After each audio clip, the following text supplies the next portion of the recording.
Estás escuchando Vinimos, el podcast sobre vinos, espumantes y bebidas de Marisol de la Fuente.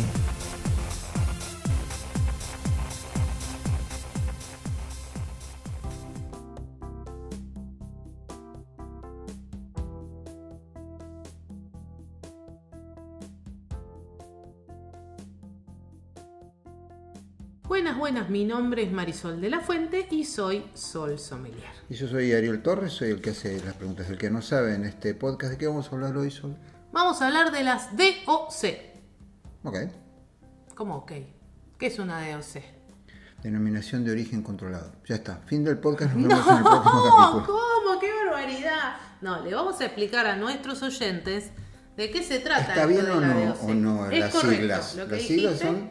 es denominación de origen controlada. ¿Sí? ¿Tiene nada que ver con documento? ¿No tiene nada que ver con doctor? No. A mí me pasaba, antes de conocerte a vos, que iba a góndolas de vinos en el supermercado y veía que había vinos que decían DOC. Claro. Yo decía, bueno, esto viene con Word o algo. No. Significa denominación de origen controlada y esto es viejísimo. Viene de lo que llamamos viejo mundo. Sí, Europa. De viejo no tiene nada, pero está bien, se entiende. Bueno, allá... Cuando pensamos en un vino, ya lo hemos contado en algún podcast, uno piensa en tomar un vino de un lugar, ¿sí? De Burdeos, de Borgoña, de Alsacia, de Rioja, ¿sí? La DOC, entonces está hablando de un lugar y nos está hablando de un montón de regulaciones y de cosas que hay que seguir al momento de producir esos vinos para que en la etiqueta puedan tener esa denominación de origen controlada. Ahora, es interesante porque hoy quiero hablar específicamente, y lo vamos a ir mechando con algunas cosas que aparecen en las regulaciones y lo que pasa en el mundo,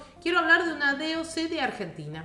¿Sabías que había DOC en Argentina? Sí, claro. Hay dos. Una es Luján de ellas Cuyo. es Luján de Cuyo, que es de la que voy a hablar hoy. La otra es San Rafael, que es un poco más incipiente en términos de organización y de desarrollo de esa DOC.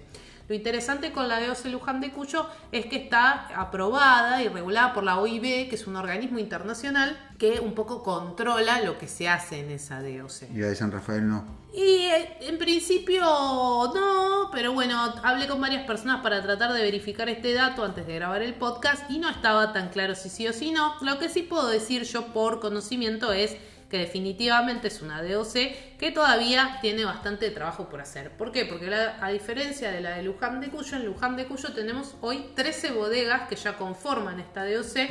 Y lo interesante es que esta fue la primera DOC de toda Latinoamérica. Es decir, la primera que siguió estos lineamientos de tener una regulación, de identificar un lugar específico, de tener estos asociados que son bodegas, pero también hay viticultores, y de entender cuál era la mejor manera de llevar adelante una DOC en la Argentina. La principal característica de esta es que su objetivo, sobre todo desde el inicio, fue trabajar con el Malbec, para representar y mostrar al Malbec en el mundo con algo que, aunque para nosotros es raro, para consumidores de otras partes del mundo es muy habitual. Ver la ver la sigla DOC o AOC en una etiqueta. Nosotros no estamos habituados, porque no es la forma en la que nosotros consumimos vino, pero sí es la forma en la que se consume en el mundo. Pero además va a decir Malbec. Además va a decir Malbec, sí, porque obviamente también estos productos están destinados al consumo interno, pero podría decir DOC Luján de Cuyo. ¿Y podría decir DOC Luján de Cuyo y no ser un Malbec? ¿O debe ser un Malbec? Bueno, ahí es donde entramos en las reglas, ¿no? Sí, por supuesto.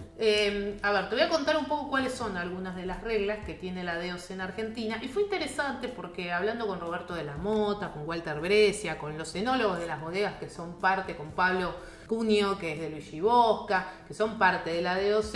Voy a mencionar primero cuáles son hoy. Hoy, octubre, ¿estamos en octubre todavía? Sí, estamos 30 de octubre de 2023, ¿quiénes son parte de la DOC? Bodega Lagar, Bodega Luigi Bosca, Bodega Nieto Cenetiner, Norton, Brescia, Mendel, Terraza de los Andes, Vistalba, Trivento, Otero Ramos, que la conocí hace poco, no la conocía, la verdad, porque realmente exporta gran parte de sus productos, Casarena, Weinert y Bodega Renacer. Entonces, hablando con los enólogos de estas bodegas, un poco fue interesante porque una característica de una DOC es ser estricta. Y vos me preguntabas recién, bueno, ¿es solo Malbec? Bueno, cuando ellos se pusieron a armar la reglamentación dijeron, bueno, tiene que tener reglas, pero que no sean tan estrictas que nos pase como les pasa a los europeos, que son tan estrictas que no pueden ni innovar, ni experimentar, ni utilizar nuevos procesos. Está bien. Igual en mi cabeza una regla tiene que ser estricta. No, está bien, pero por ejemplo... Si no, no es una regla. Está bien, pero lo que hicieron acá en la DOC en Argentina es que, ahora te voy a contar cuáles son las reglas, pero da lugar a que si todo el consejo de la DOC aprueba y decide incorporar algo, se puede hacer. Te voy a dar un ejemplo que me daban cuando charlaba con los enólogos. Bueno, cuando la creamos y fue la primera de Latinoamérica, allá por 1999, que en realidad en 1999 se convirtió en ley nacional la DOC, que no solo es para vinos, sino que es para todo tipo de alimentos, pero esta DOC en realidad se empieza a gestar en 1989. Bueno, y ellos me decían hablando, bueno, cuando arrancamos había mucho más riego por manto en Luján de Cuyo que riego por goteo. Manto, acordémonos, abre la compuerta, corre el agua por la gravedad. Y hoy se está migrando por todos los temas de sustentabilidad, de cuidado del agua y de avances a riego por goteo. Pues se desperdicia menos. Si fuéramos muy estrictos, nos hubiera costado un montón hacer esa modificación. Entonces, si el Consejo Asesor aprueba, se van pudiendo agregar algunos cambios. Si me preguntabas por lo del Malbec, en realidad es interesante porque la regulación dice que la variedad Malbec tiene que ser como mínimo un 85% del corte o del vino y que el 15% restante son otras variedades que están autorizadas en el reglamento. Ahora, actualmente se pusieron todos de acuerdo y dijeron, no, bueno, va a ser todo 100% Malbec. ¿Por qué? Porque ellos decidieron que lo que quieren hacer es representar al Malbec en el mundo. Está bien, me parece que eso no es violar la regla, porque si la regla es como mínimo 85%, claro. 100% entra dentro de como mínimo 85%. Sí. El problema sería si hubieran decidido, bueno, ¿sabes qué? Hagamos una cosa, 20% Malbec es suficiente. Claro. Y ya no es lo mismo. Y no es lo mismo, pero lo interesante ahí es que ellos se ponen de acuerdo. Entonces, si vos mirás las reglas, te dice uvas de Luján de Cuyo. Y sí, estamos hablando de 12 de Luján de Cuyo. Producido y envasado en origen, y sí, porque estamos hablando de una de 12. Acá es donde empieza a hacer, digamos, esa parte un poco más estricta, ¿no? Tienen que ser viñedos que tengan como mínimo 10 años en espaldero y con una densidad superior a 5.000 plantas por hectárea. ¿Qué pasa con las DOC? No solo con estas, sino con las del mundo. Vos regulás lo que pasa en el viñedo, lo que pasa en la bodega y cómo es el producto terminado. Regulás todo. Entonces hay cosas que tienen que ver como esto, lo que pasa en el viñedo, y hay cosas que tienen que ver con el proceso. Por ejemplo, lo que decía de la variedad o lo que decía de la gradación alcohólica, como mínimo tiene que ser de 13,5. De ahí para arriba hasta lo que permite la ley en Argentina. Crianza, 18 meses entre la cosecha y la salida al mercado. Como mínimo 6 meses de madera. Y ahí, por ejemplo, yo preguntaba también si probamos o si prueban los que nos escuchan vinos de la DOC, se van a encontrar con vinos de 4.000 pesos y con vinos de 66.000 pesos. Y acá en esos detalles es donde entra a jugar, porque te dice 6 meses de crianza en madera. ¿En qué madera? No te dice. Puede ser nueva, puede ser usada, puede ser una barrica, puede ser un fudre. Entonces ahí es donde empiezan a aparecer esa flexibilidad, digamos, de la reglamentación. Sí, igual, no sé, está todo bien, pero si en lugar de utilizar, no dice roble, dice madera. Sí, bueno, da por sentada la industria de cuando hablan de madera, hablan de roble. Claro. Pero si yo le pusiera fresno, ya no tendría gusto a la DOC. Entonces, me parece que por definición dejan abiertas una serie de cosas. Voy a ponerle que yo voy, pongo una bodega y uso una madera que no sea roble. Sí. Y sale un vino buenísimo, pero que no tiene nada que ver con los otros. ¿Entendés lo que digo? Entiendo. Me parece que adrede se dejan abiertos. Igual que la ley del vino en la Argentina dice que es reserva si pasa tanta crianza y no aclara que es en madera o en qué otra cosa. Es lo mismo, deja abierta la puerta. Bueno, pero lo interesante, por lo menos hablando con todos los que forman parte, es que se sienten y se ponen de acuerdo. Eso sí, digamos, en la industria en ese sentido es un ejemplo. Sin duda. Ojalá la dirigencia mirara a la industria del vino. Bueno, lo más probable es que hagan al revés, pero en fin. Bueno, no todas estas botellas van a tener un etiquetado que dice estas cosas, una oblea oficial, esto es igual en todas las DOC del mundo que se identifican, y está el Consejo Asesor y el INB, ¿no? Que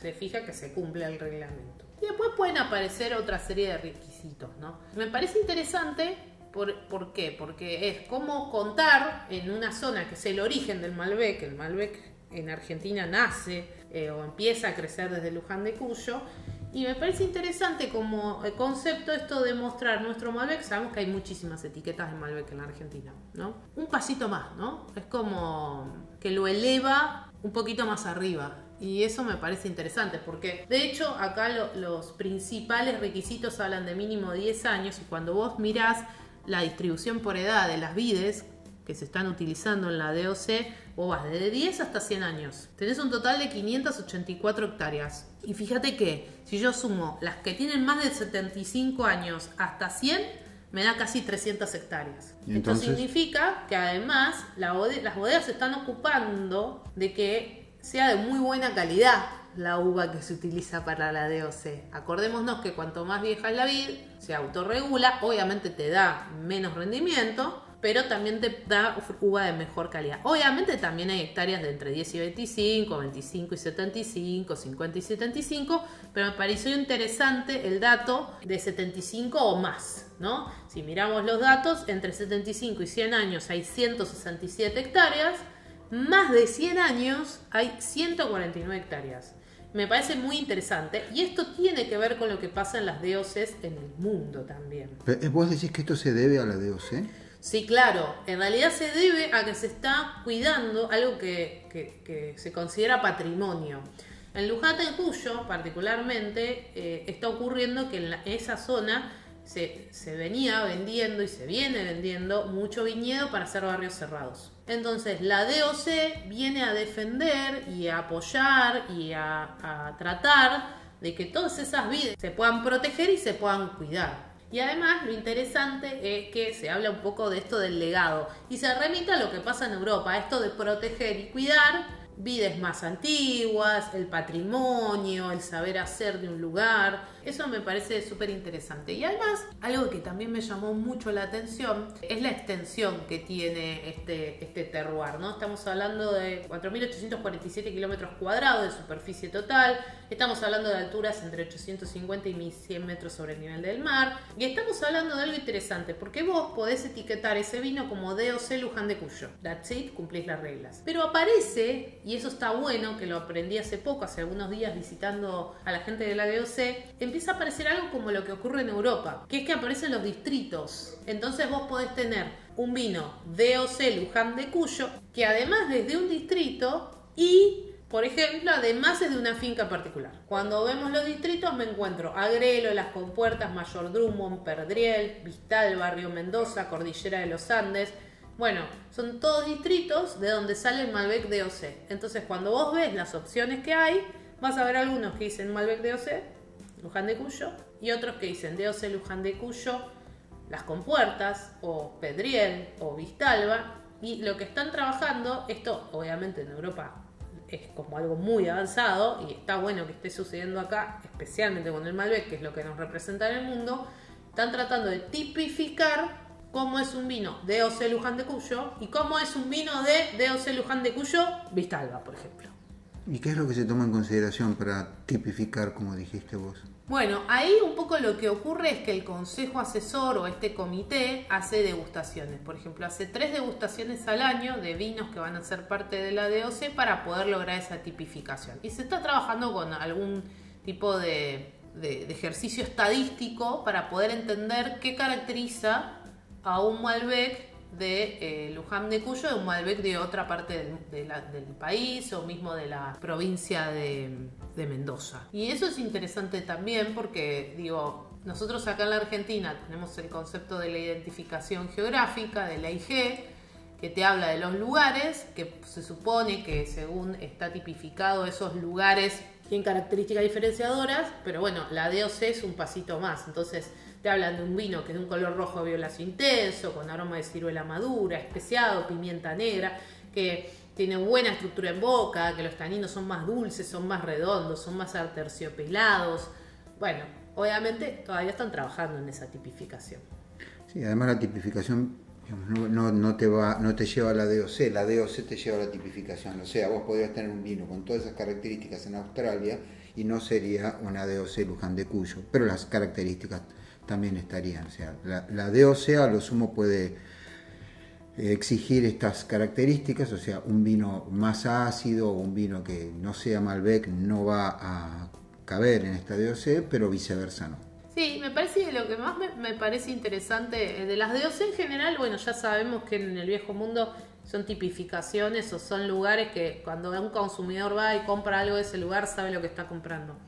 De lo que está pasando en la Argentina con esta DOC, lo que me parece interesante es que lograron a una aprobación internacional, que lograron unirse y trabajar todos juntos, lo que es maravilloso, y ellos mismos te cuentan, esto no ocurre en otras zonas vitivinícolas del mundo. No ocurre en otras industrias. No ocurre en otras industrias, sin duda de que competidores, pues son competidores en definitiva, trabajen juntos. La única otra, más allá de algunos bolsones muy chiquititos que debe haber, seguramente que a mí no se me, digamos, no los conozco, pero la otra industria enorme en la que se hizo esto fue la industria de los instrumentos musicales digitales. Claro. Cuando en el 79, si no me falla la memoria, acordaron la norma MIDI, que era un desarrollo de Roland, y todos dijeron, ¿sabes qué? Está bueno, vamos a empezar a usar esto, y vos hoy tenés que la industria prosperó enormemente con marcas como Roland, pero también con marcas como Korg, con marcas como Moog, que fue el fundador de los sintetizadores, y todos utilizan la norma MIDI.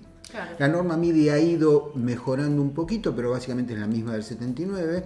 Era lo suficientemente amplia e inteligente como para servir hoy con una máquina fabricada este año, una computadora fabricada este año, le conectás un sintetizador de 1985 y anda perfectamente bien. Mira qué buena analogía. Además la música no te da margen. Si vos te subís a un escenario frente a 50.000 personas, el sintetizador no se puede colgar. Claro. MIDI no puede fallar. Más allá de que eventualmente falla, porque todo puede fallar, pero es como, digamos, es la tradición de los pianos, de los violines, de Stradivarius, de los bronces. Todas esas industrias son muy exigentes, pero al mismo tiempo trabajan distintos fabricantes en equipo, porque vos no le puedes dar un saxo a un tipo y decir, no, mira, usa USB-C.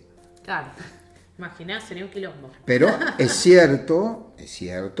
Yamaha o Steinway o Bösendorfer tienen que innovar e innovan dentro de las normas de lo que te marca cómo es un piano. Un piano tiene ciertas características de las que no te puedes salir. Y ahí, en esto que vos estás contando, que está buenísimo como analogía, lo que no pasó, que acá sí pasó como adicional, es que ellos lograron impulsar una sanción de una ley de denominación de origen que es aplicada a todo tipo de alimento y que obviamente aplica a la denominación de origen de los vinos. Lo cual también me parece súper interesante porque se unieron para lograr que las reglamentaciones, las leyes, las políticas fueran de la mano con lo que ellos querían mostrarle al mundo. Con lo cual me parece que además de unirse, de certificar, de fortalecer el trabajo de viticultores y de bodegas y demás, es un buen ejercicio de cómo si los productores y los que son parte se reúnen, algo que ya, como decía antes, esto de las DOC no es nuevo, es muy llamativo que bueno ahora esté avanzando en Argentina.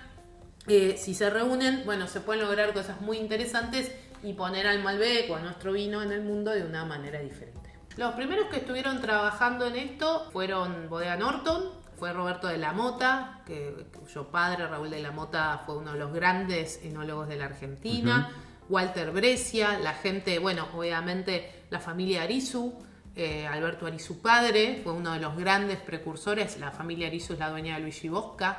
Entonces nació de vuelta de aquellos viticultores que se dieron cuenta que el Malbec valía la pena presentarlo de una manera diferente, se empezaron a juntar y bueno, y ahí están todavía, digo, ya hay 13 bodegas y hay un montón de viticultores, pero siguen juntando voluntades para hacer crecer la DOC.